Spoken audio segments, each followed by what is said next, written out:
Good morning and welcome to SJU. We are very excited today to talk about Star Wars with a special guest. I'm Roth Cornet. This is Dan Murrell. Hi. Spencer Gilbert. Hey there. Andy Signore. And Mr. Sunday Movies is revealed! The voice that we love is here. Thank you for having me. Just put that Thanks for coming here, man. You're so handsome. Thank you. I'm very shiny. I walked here in the heat. I'm just looking at my head going, oh my God, this is the worst thing that's ever happened to me. I've lived a very sheltered life, so yeah. It's the lights. I think it's the lights today are particularly hot in here today. Okay, good. Yeah, it's hot. Do you want to talk about now revealing yourself? Does it feel liberating? Yeah, well, a little bit. Like it leaked a little bit before I kind of officially did it. But people asked the reason why I kept it secret for so long, and it was because I used to be a primary school teacher, or elementary teacher, you guys call it here, and I didn't want those worlds to cross over because I definitely would have been fired. So, Why? You've been the most popular teacher ever, about comics. Potentially, some parents are. You know what? All parents are great. That's because you never know. I might have to go back. So I'll just leave it. Well, if you don't know, Mr. Sunday Movies' channel on YouTube is wonderful. You do a lot of fun takedowns or Easter egg finds and thank you. Lots of cool videos that would love your voice and your take on stuff. So. Happy to have all the way from Australia. All the way, yeah. 14 hours. I heard the Star Wars news and I got on a plane. Yeah, you had to talk about it. And he'll be on Movie Fights tomorrow, live, 4 p.m. on the ScreenJunkies channel. So And Millennial Falcon. I think that one is we're this taping. Sunday, Yes. This sucks to be Nick Mason. Yes, it certainly does. I mean, it sucks to be Nick Mason in general. But yeah, that's a very good reason, yeah. Well, welcome. We're glad to have you here and we're excited to talk about the Star Wars new Star Wars new. News. Thank you. That's the word. That's what Dan and I. It's that new news. What's the word I'm searching for? Dan and I talked about this yesterday. Colin Trevorrow is out of episode 9 to the surprise of not me after the Book of Henry. Yeah, we talked about that a little bit more in depth than would You held your cards in so well when you interviewed him, though, Broth. I like him. Did you know back then? Oh yeah. I mean, I assume. Oh, wow. She knew and did a very wonderful interview with him. She's a pro. Know. This is going to a place I didn't imagine. I want to rewatch the game tape now. Yeah, I know. Let's do the instant replay. I feel for him. I feel so bad for him because the thing is, you have to imagine he did a short film, he did a documentary, he did a small independent film, and then he was thrust into Jurassic freaking World and then Star Wars. He wanted to go and return to his roots. He made a movie that was not that great, and if he had a different career where he was actually able to build up through a series of 10 films into medium-level films and then a blockbuster, it wouldn't really matter. You have hits and misses. Sophomore endeavors are often not that great, but the consequences of him doing a film that didn't totally work were so severe in his life, and it's so public. I think this has got to be a very difficult moment in this man's life. Oh, he's going to be fine. He will make lots of movies. I don't ever want anyone to lose their job, obviously, and I'm sure it's very discouraging, but I don't know who did it, so credit to whoever did it. I saw somebody on Twitter yesterday that said, I feel bad for Colin Trevorrow, but just remember, he got paid more to not direct a Star Wars movie than I will ever make in my entire life, and that is 100% true. I mean, he'll be okay. It's a bummer. It's a bummer. It's a hardcore bummer, and the other piece of it is, though, I hear what you're saying, and it's true. It's sometimes difficult to feel bad for people that have so much money and power, but the truth is, if you look at the trajectory of people that say win the lottery, sometimes those levels of success are harder for people to take than everyday struggles, psychologically speaking. Counterpoint. It's not a bummer. Okay. This is actually pretty cool. It's cool it's good for Star Wars. Good for Bummer us. for Colin Trevorrow. Oh, right. Yeah. Well, okay.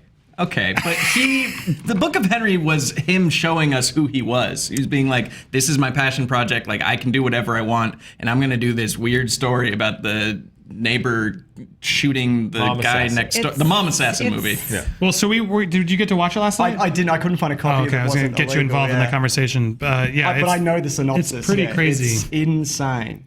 And what baffles me about this whole thing is I feel like if he didn't direct that film, if he just went, I'll do Jurassic World, because I heard in a lot of interviews he was saying, you know what I'm going to do? I'm going to go and make my smaller indie film to kind of build back up to doing another big project. But if he had just done nothing, there's a very good chance that he would have just rolled on over with Star Wars. And well, not only did he not do nothing, but he released the movie and then he promoted it so hard, which was totally his call. He was here, he was with Stuckman and Collider.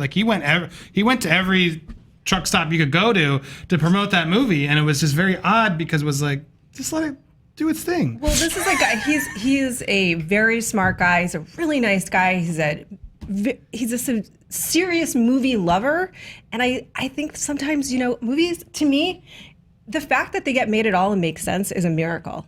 Like they are so hard to make, which is probably why I'm a more gentle critic than a lot of people, because even just trying to make like short films or commercials or things like that, it's amazing when it makes any sense at all, much less is good.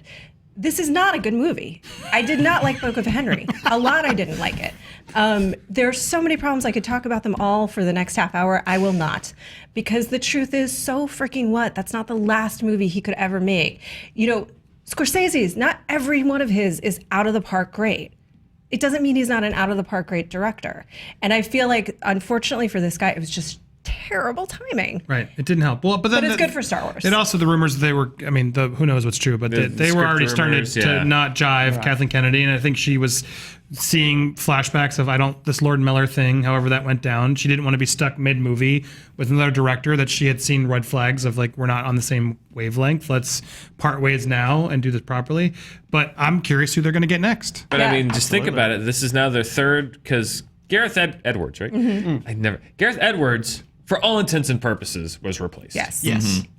He just kind of went along with it. He just kind of went along with it, and he, you know, it was late enough in the process that there was enough of his work there that he could be like, yeah, it's fine, you know, reshoots. Gareth Edwards replaced. Lord Miller replaced. Colin Trevorrow replaced. It's like, this is an epidemic. Don't forget Josh Trank also replaced. Josh Trank replaced before Lord Miller movie, replaced. Exactly. So it's like, I mean, I said this yesterday. It's like they've got to get it together. Like, you can't just grab a name, whoever's hot right now, whoever directed the hot thing right now, and just like stick them into whatever project. And I don't know why they would. That's naive to think that would even ever work. Counterpoint, Dan. What? They don't need to get it together because these movies all make $1 billion and are still critically more or less adored. Well, they are now, but I mean, I'm sorry. But the ones where they replace the directors, a movie that's just pilotless, that's just like executive. I don't care if it's Kathleen Kennedy and Frank Martin. I don't care who it is. If you're pulling directors out and yanking them in and yanking them out, and they develop this, they don't develop that. I mean, Rogue One worked in spite of itself. Like, that was a dodged bullet. Force Awakens, for some people, wasn't a dodged bullet. I think that was, if it had leaned a little more this way on the nostalgia side, like, people would have broken the other side on that. So this idea of, like, yes, they're making a lot of money, but this idea of, like, they're making flawless masterpieces right now is not true. These are movies that do have issues that happen to go on the right side for a lot of people, but, like, Rogue One, Tarkin, like, had me teetering. It's like they just happen to have enough on this side to bring me back over. So it's not like they're making these flawless things. And I think if you no, you drag, we're replacing you. Like, these things could turn messy real quick. Well, and financial success isn't everything. One more counterpoint. They're going to make so much money no matter what happens. Yeah. But I don't care how much money they make. I want them to be good. But I want it to Disney. be good. Disney only cares about the money. I do believe that. But the moviegoers, but no, doesn't matter, that's though. how you end up with a Hollywood that's matter. down 20% summer to summer, because they said, who cares? People are going to see I'm them not anyway, disagreeing and with they're you on the garbage. moral of that, but I'm just saying from a business perspective, it's all about making money. Like, But if it we're not should making money, you can't make movies. But it And needs to be Disney- about creativity. And if Disney is more about their stakeholders. There's a huge company there. It's a corporation. Like, that's not even the biggest one there is. I feel then like they're now. idiots and they're not paying attention to what's happening to every other studio. Or they in town. are. Because every other studio in town is going down the tubes because they said the exact same thing. Or they are, and the script wasn't good. Going down the tubes is Disney. Disney is making the lion's share of the money that's available to They're doing make. the best right now. I'm saying count on people to go to your movies no matter what at your own peril, because that is tanking every other person right now. For them to think that they're invincible is idiotic and it's dumb. See, but I don't think of that. One, I just I love the passion, but they took off a director that I think you're very excited they took off. I see this as a smart move Disney did. Like, I don't see this as it is them. indicative of a systemic problem where they grab a director that they don't think can fit and like, whatever, they'll just do whatever, we'll make whatever, and that we'll make it work. And it's like, that's not true. A director's not just some guy that yells action and cut, or a woman that yells action and cut. You have have to have somebody that has a vision, that knows what they're doing, and you're just going to churn out crap, generic crap. So do you just want, for every film, you want a singular vision? Does that person have to be a director? Do you want like a Kevin Feige? Do you want, they've got the story group, obviously. Who should that person be? Should it differ every time, or should it be? Yeah, plus don't forget there's canon we have to now keep in track with Star Wars. It's a big universe. So many life days and Marvel went through their growing pains with this, where they did that. They would get the name and then it didn't work. And I think they finally figured out that the winning formula for them at this point, where we're on Marvel movie 16 or whatever, is you do get a good director who has a singular vision, who can make a movie that, yes, is in service to the overall universe, but can bring something of their own and has a very distinct point of view, like Taika Waititi seems to be doing with Thor Ragnarok, like the Russo brothers brought to Captain America movies. Like, that's the model, and it seems like Star Wars is 4 years behind them and just like, I don't know, whatever. I think Rian Johnson is that pick. And also, you said something that they think they're invincible. If there's one thing that's invincible in Hollywood, it is Star Wars. They've survived 3 dogshit prequels in the hands of an auteur filmmaker. They've survived Life Day. They've survived like misfire after misfire. And CGI Tarkin still made tons of money. Star Wars is kind of, you will see it because it has Star Wars in the title. You're invincible until you're not. And when you put out one Star Wars movie a year, every year, no franchise has ever been good and been successful forever. There will be a day when it tails off, and they have to be careful to make sure that that day is not tomorrow, because you don't think that day is ever going to come until it's here. Real quick. I hear you. I also like the passion. I think with Kevin Feige, though, I mean, some of the things that we hear is that he's down to picking the color on the wall in certain moments. That's got to get annoying as the director. It feels... that tauper, mother of pearl. It's mother of pearl. Yeah, thanks for the note, Kev. But it feels to me that, yes, James Gunn certainly has his print on Guardians. From what we've seen, Taika is having an impact on Thor, but I do think that Kevin Feige is very much driving that vision from what we've seen. And look, I told you the story, like Cronenberg was saying that Robert Pattinson on the set of Cosmopolis said he couldn't believe the amount of leeway that Cronenberg had, because in his experience with the Twilight movies, the studio, it was in fact coming in and making every single decision for the directors. So I think movies are collaborative for the most part. Especially at that price point. At that price point, they are collaborative, and that's not necessarily a bad thing. To me, that's part of the alchemy and what makes them amazing. I've brought this up before, but Gone with the Wind had 3 different directors. It remains the #1 with inflation, box office hit of all time, and a classic movie. It had 3 directors and 1 producer, David O. Selznick, with a singular vision, who wanted to see it through. So I'm not saying you're not right. I'm saying there's lots of ways that movies can be made. Time. It was a different time. Yeah, but I would argue this is a different time now. You're saying, oh, this franchise can die. Part of me doesn't believe that. I feel like Star Wars becomes that sort of cultural touchstone now because people are born into it. Like, they're going to see it no matter what. Even if it's poor, they're going to want to see the next one. Like, it's one of those... I think that's a risk, yeah. It's one of those things that I just feel like they have it. Now, granted, they could, if they just start spouting out crap after crap after crap, that could tarnish it. But I don't think they're going to be that stupid. It might not even be crap that kills it. If you just make mediocre films year after year, it's what happened to Star Trek. It's what... Well, I was going to say Transformers. They're less Star Trek was never as big as Star Wars. Well, that is true. And also... The original trilogy was very flawed in its execution. There was problems on all of those films, and it's not like they can't recover from this, but how many directors did they go through for Return of the Jedi? George Lucas mostly directed that film also. It was, can't remember the guy's name, Richard Marquand. Yeah, he stepped aside for a lot of it. That's really George Lucas's movie, which is why it's so weird and not good in parts. That's not true, but that's a little bit true. But I don't know. Yeah, I don't know where I was going with that. It's real hot. Well, what did we call this video? Well, we're going to live up to the title of this video. Video starts now. I was just thinking, I got to change this title. I love this discussion. I really do, because there's a lot of great points, and I think that everybody's passion is here. But if we're going to live up to our title, what we're going to talk about is Kathleen Kennedy with the moves that she's been making. It feels to me like she may want to work with someone who is safe, who is known to her, who she feels like can co-author this film at this point with her and the rest of Lucasfilm. Probably it's going to be Rian Johnson. Most people are speculating that. Or JJ. Or JJ. But what if it was her longtime collaborator, Steven Spielberg? Gentlemen, discuss. I don't like it. Okay. I can start if that's... Yeah, please. Okay. Look, I like Spielberg, and I'll probably get a lot of heat for saying this, but I don't feel he's made a really amazing film since maybe Minority Report or Catch Me If You Can. These movies are not terrible. They are far from. But I feel like he's at the point where he's maybe lost a bit of his edge. You know, he works with the same kind of crew every time. It's a very safe process for him, and I just think, yeah, he's a safe choice, and he'll do probably a pretty good job. But I just don't see it being an amazing film in his hands. If it was Spielberg from 1985, then yeah, he'd knock it out of the park. But now I think you need something a little bit more than that, like a Rian Johnson or a Matthew Vaughn, which, you know, we'll talk about later maybe. I don't know. What do you think, Andy? What do you think? It's possible. Yeah, I mean, look, Scheduling-wise. I agree though. Spielberg sort of lost his edge a little bit at some of his recent movies. I haven't. Bridge of Spies was a snore fest for me. Like I could not get it. I know some people like that, but I wasn't a fan.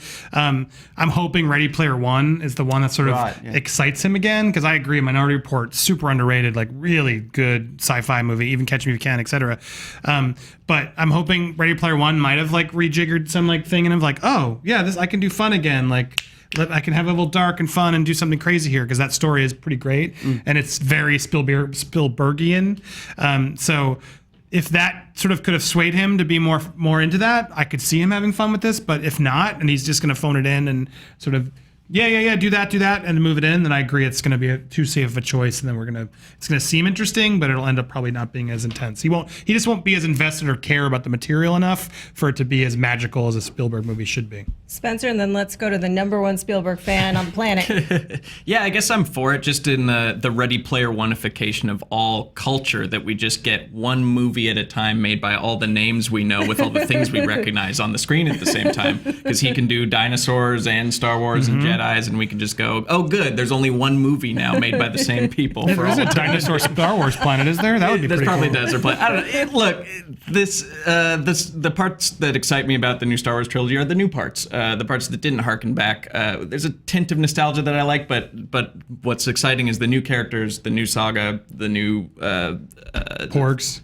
Porg. Not the new Porgs. The Porgs. And I feel like Spielberg's too sentimental. He's too everything he looks at is with rose-colored glasses and nostalgic for an earlier time, and that's I want someone to push the boundaries. Very well.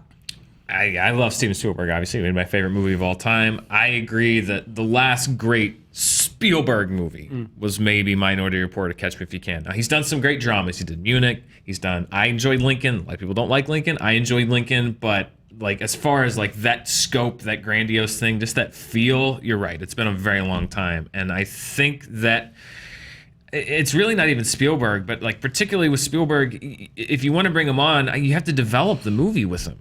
Like he's got to be in on like dreaming it up and the design, the world, the character, the story. Like if you want that Spielberg feel, and if you bring him in now, to me it feels like when they brought Peter Jackson in on the Hobbit movies, which even though he's invested in that universe, he was like, wait, what? The movie has to come out when? These aren't my designs. This isn't my story. I don't want to tell the story this way. This isn't the structure that I want. I'm 3. Now you want me to do 3? Okay, I guess. I don't know. I can't build the sets. I can't do what I want. And it's just, it turned out to be like this weird hybrid mess of things. And it's like, if Spielberg wants to do a Star Wars movie, that's great. But Disney needs to develop one with him. Maybe episode 10, because I'm sure there's going to be an episode 10, despite the fact give him a standalone. Or give him a standalone or something. But at this point, I love Spielberg, but I don't want him to come in on somebody else's movie, because it's not going to be a Spielberg movie. It's Plus, would that make you happy or upset you that the director of Jurassic World left and they got the director of Jurassic Park to take over? I mean, is that just sweet justice, or is that like it's like poetry?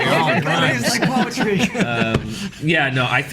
The best move. I think that Rian Johnson is the best move, or JJ, somebody that has done movies in this trilogy, that has worked with this team, these actors, and can step in and develop and have that shorthand to go out. And like I said yesterday, to go outside of that family right now, given the fact that we're less than 2 years from this movie coming out and there's no director, I think you have to have somebody that can work inside the confines that's not Steven Spielberg right now. Yeah, I gotta agree. First of all, I love Rian Johnson. And if you guys haven't seen his previous films, Brick, Looper, and The Brothers Bloom, which is the one that I think is completely underrated, it is a great con movie, you should check it out. And I think that's probably what they will do ultimately. Like comic book guy voice you were doing. It's a little underrated. A little underrated. I like that. But you guys should check out those movies. What if we were able to wave a magic wand and get any director we want, like, we know there were some comments yesterday saying, get Edgar Wright. No. Fair. No. I hear what you're saying and why you want that, but that would never happen because it already didn't happen with Disney's other property, Marvel, for a number of reasons. But what if we could really have any director we wanted direct one of these movies? We're going to find out tomorrow in Movie Fights. We're going to find out tomorrow. But today, we're going to talk about the out-of-the-box ones, the ones that absolutely would not happen, while you guys draw me the replacement creature that will inevitably end up. Oh, we're going to create a creature. We're going to create a Star Wars creature as you tell me your out-of-the-box directors. My terrible drawing skills. And I'm going to start with Spencer. Okay. Well, I won't draw then. I can. You can draw on top. Yeah, sure. I pick to replace. Let's just drop the pretense. I don't know if you knew, in America, corporations are people. So let's just have Disney direct Star Wars. We're gonna have a creative team of Kathleen Kennedy, Mickey Mouse, Josh Gad, Walton Frozen Head, just on set, just as a Transformers, like they've combined, they're Voltroning together, and they're making every creative choice and just cutting out the middleman. Why not have the board of directors all like hands up, hands down, like, should we do this or that? No, yes, no, yes. The Disney Borg? The Disney Borg Cube will direct the Star Wars movie. I feel like that's what's happening already. Dan, what do you think? Outside of the box director, that would never happen. This would be for episode 9, right? Yeah, episode 9. See, that's for me. It's like I feel like Rian Johnson's gonna make the best movie. So it's like I honestly think he's gonna make the best movie. But I mean, if I'm just going for like some kind of social experiment, like if I want to Rick and Morty it and turn on the alternate universe dimension cable where they're playing episode 9, I would say, oh boy. God, I'm just trying to think of a world where I can live with episode 9 being weird and not very good. No, I mean somebody, but like David Lynch. Like, what would a David Lynch Star Wars movie look like? And I'm not even a huge David Lynch fan. Again, this is me saying like this is the version of episode 9 that I would be weird, like weirdly. He nearly did Jedi. Like morbidly curious. So it's like, what? How would David Lynch attack a Star Wars movie? I don't want that to happen, but if we're talking about something that would never happen, then that's what I'm going for. I'm going to say David Lynch. David Lynch. All right. I have a lot of thoughts about what that would involve. And it involves weird languages. I actually think that might be cool. And zero resolution. Someone watch Twin Peaks. I love Twin Peaks, dude.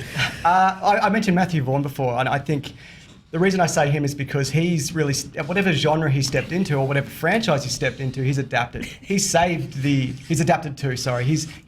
X-Men franchise. Like, First Class is an amazing film, and I think the reason why Days of Future Past works as well as it does is because he's laid the groundwork for First Class. I like Rian Johnson a lot, but I think I've got a few reservations. Well, firstly, we haven't seen his movie. We don't know it's going to be amazing. All things indicate that it'll probably be good. But doing back-to-back Star Wars films is exhausting. He'll go straight from this right to the next one. I don't even think, it'd be hard, right? Yeah. Yeah. I mean, he'd probably do a great job regardless, but I don't know if that was me, I'd be like, oh, right into this again? All right, okay. So, Matthew Vaughn's your pick. 100%, yeah. I'd go Fincher. Ooh. I feel like he could take it more dramatic and he probably wouldn't get lost in the nostalgia. What does the Fincher have like a cool say? Space mystery? I want like a darker, grittier sort of fun. Really cold. Everyone's a nihilist. Can you think of like the first 4 lines of the scroll as we go to Spencer? Oh, Spencer, you already did the Disney Borg. Oh, so it's me. I'm gonna pick 2 directors that it would never ever be, which is Jean Genet. You guys probably know him best from Amelie. This is my favorite thing ever. But he also did Alien 4. Yeah, and okay, hang on. Slow your roll. I didn't say it was bad. It is, it's bad. His U.S. endeavor was not the greatest in Alien 4, but his French films are amazing. Yeah. Delicatessen, City of Lost Children. This is a guy that has incredible visual capacity. He's imaginative. His films are whimsical. They're things that Star Wars should be, except they're also a little bit weird, which I think that they should be too, because if you put yourself in that time period, probably a lot of this felt very weird and very other, and that'd be cool to capture that again. So I would love that. And then just because it would be so weird is Wong Kar-wai, which if you guys don't know Wong Kar-wai, that's fair. But if you do, he basically shoots 100 to 1, and he just cuts together some crazy film. Go watch Chungking Express. and you will have a sense of who Wong Kar-wai is and what a weird Star Wars movie that is. Can we see your creature? Oh yeah, let me title them real quick. I got mine ready. So Go, Andy. I realize we don't have a way to zoom in on these. Oh, you do. Oh, which camera? This I've created. Kikaw 7. He's a furry cyborg kitty on wheels. Kikaw 7. Meow. Yes, look. I'm a cute kitty cat that's extra furry with wheels because I am a droid cyborg kitty. Kikaw 7. Mr. Sunday Movies, can you top Kikaw 7? What are we drawing again? Because It's a new creature. Star A new Wars creature. creature. I thought we were drawing new directors. I've blown this completely. That's your new he's creature. I'm gonna run with That's this. My ideal director is a person, man or woman, with a soul-stealing sword. Oh, like Katana. Yeah. Did you have my back? Absolutely, 100%. I'm worried about that sword. Looks like it And might no, trap that the soul of its victims. That director's not getting fired. Anyway, I missed the point of this. You can try and make it a creature quick. Like, Yours is the best. I'll add horns. How about there we that? go. That is amazing. Dan, what do you got? This is a testament. This is Pork Ton Rin. He's fluffy. He's got a cute face, and he's holding a 4-bladed lightsaber. Wow, I like that. 4-bladed lightsaber. Is he like a germ? Looks like a cavity creature. He's a Cookie Monster-esque type creature. cool. Is he being electrocuted? What's No, he's squiggly. You know, that's to denote tuft and fur. Listen, I'm no artist. This is purely. He's got crippling anxiety. Yes. I'm not gonna lie. I would buy Pork Ton Run, and I would love her. Him? I don't know. This is a Wepwomp, and it is on Luke's island. It is a hybrid of a cephalopod and a frog. Oh. It's got really big eyes Tiny? and an adorable face. Yeah, they're tiny. Okay, so it's like and a they're just porg frog. Well, it's not a porg because that's a penguin. This is an octopus penguin. It's like a porg big-eyed octopus. Creature thing, and they can come on land and they go. What's the name again? What am I doing? Sorry. What'd you call it? What'd you call it again? It's a wet womp. Of course. Some of you playing All right. toilet with. Guys, it's time for Disney to just like throw caution to the wind. Frozen 2's coming out. They need to drum up sales for that. Kids think BB-8's cute, but they don't care about Olaf anymore. So let's give him a new friend. Yeah. BB Olaf. I feel like I have that shirt. Yeah, this is it's like a pre-made ripped apparel t-shirt. It's got two things that you've recognized at the same time. Who doesn't like that? BB Olaf. Yeah. Beep boop beep boop. You got to work Josh Gad in Star Wars somehow, and I think that this is the way. It's Looks like that's like Olaf's severed head on top of It looks like that should be in the new like Aladdin as something that Genie would turn into. Yes. This has been a Josh Gad heavy episode for you, Spencer. All right, everybody has to give their very first line. I still need it of the David Fincher scroll. Mine is "There is only darkness." I think it's going to start darkness in space. Only darkness. Yeah, I just imagine, you know how like I think episode 3 started out with the word war. It would just be like misery! Exclamation point. Am I doing for the Disney Corporation for directors? Fincher, the for Fincher one. Fincher. I am Jax midichlorian. Mr. Sunday I think it'd Movies. just be. I was going to do something about like sand. It's everywhere. Oh, it's so coarse and rough and annoying. Well, I feel like we've done a lot of great work today for Disney. yeah. We have some wonderful suggestions for you in the That form is a of billion-dollar idea, by the way. That this video. one. BB Olaf. BB Olaf. Let's have them roll together. Hey, we love BB, BB. Meow. Where's my belly button? You look at episode 9. Come here too. These are the F9 creatures that we would create, and we hope you don't like any of them because they are indeed terrible. Copyright Dan Murrell 2007. Right. First one's free, Disney. Something about that. That's fine. Trademark. I do want that cat, though.